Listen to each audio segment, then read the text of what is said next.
హిమాలయ శిఖరాల మధ్య ఆకాశాన్ని తాకే పర్వతాల పైన క్షీరసాగరమునే తలపించే శాంతం మధ్య శివుడు తపస్సులో లీనమై ఉన్నాడు.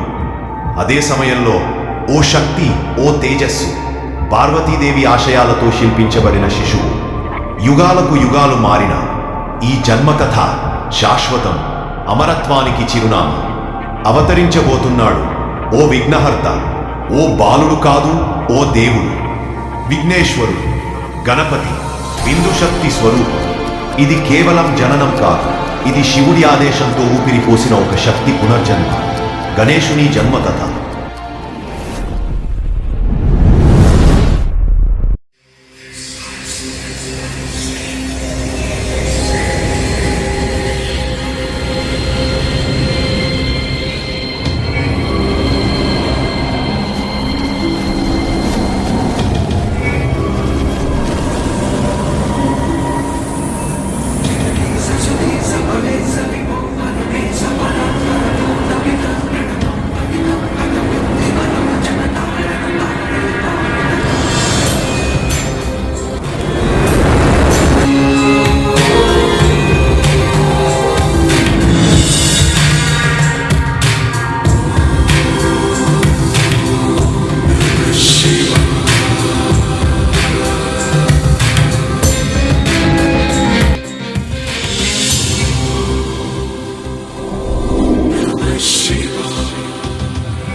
శివుని ఆలయంలో శాంతి అలముకుంది.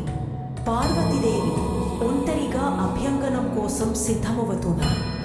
ఆ పవిత్ర సమయంలో తాను స్నానం చేసేంత వరకు ఎవ్వరూ లోపలికి రాకూడదని ఆమె సంకల్పించారు. తన శరీరపు చర్మపు కొలిని సమకూర్చి బాలుని రూపాన్ని తయారు చేశారు. ఆ రూపంలో తన్ని ప్రేమతో, శక్తితో ప్రాణం పోశారు. ఆ బాలుడు ఆమెకు ప్రాణపు కుమారుడు అయ్యాడు. దయనే వినాయకుడు. తల్లి ఒక్కటే ఆజ్ఞ ఇచ్చారు, ఎవరినైనా లోపలికి రానివ్వకూడదు.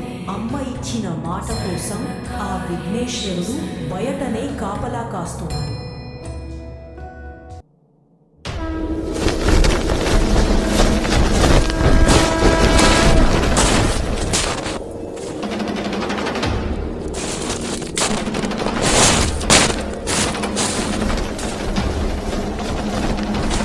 శివుడు ఇంటికి వచ్చాడు. కానీ గణేశుడు తల్లికి మాట ఇచ్చాడు, ఎవ్వరూ లోపలికి రాకూడదు. శివుడు కోపంగా, నేను శివుడిని, నన్నే అడ్డుకుంటావా? గణేశుడు ధైర్యంగా, తల్లి ఆజ్ఞ ఇచ్చింది, ఎవరైనా సరే లోపలికి అనుమతి లేదు. శివుడికి ఆ కోపం అంచులు దాటింది. తన త్రిశూలాన్ని పైకి ఒకే క్షణంలో గణేశుని తల తొలగించబడింది. శివుని త్రిశూలం గణేశుని తలను వేరు చేసింది. ఆ క్షణంలో సమస్త లోకాలు స్తంభించిపోయాయి. ఊపిరి కూడా ఆగిపోయినట్లుంది. దేవతలు చూస్తూ గుండెలు ముదురుకుంటుంది. పార్వతీ తల్లి కాళీమాతగా మారుతుంది. కోపంతో కాళీగా మారాలి. నా సృష్టి నాశనంగా మారబోతుంది. ఇది శాపం కాదు, ఇది నా బాలుడి కోసం నా ఆవేశం. పార్వతీదేవి శక్తిని ఎదిరించగల ధైర్యం ఎవరికీ లేదు.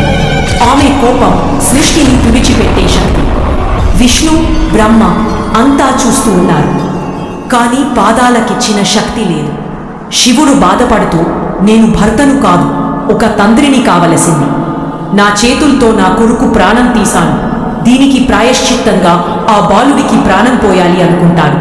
శివుడు తన నందిగణునికి ఆజ్ఞ ఇస్తాడు. ఉత్తర దిశలో కనిపించే తొలి జీవిని తలని తీసుకురమ్మంటాడు. నంది గనులు ఆ దిక్కున ఉన్న ఒక గజ తలను తీసుకొస్తారు. ఆ తలని ఆ బాలుడికి ప్రేమతో తిరిగి జీవం ప్రాణం పోస్తాడు. శివుడు ఆ బాలుడికి వరం ఇస్తాడు. ఇప్పటి నుంచి ఈ బాలుడు మొదటి పూజలు అందుకోగలడు. అతడు విఘ్నేశ్వరుడు. ప్రతి ప్రారంభానికి అతడు మొదటిగా పిలవబడతాడు. శివుని కోపం, పార్వతీదేవి ప్రేమ, ఈ రెండింటి మధ్య జన్మించాడు ఒక దివ్య బాలుడు.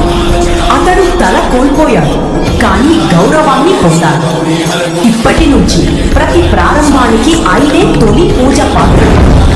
అందరికీ వినాయక చవితి శుభాకాంక్షలు.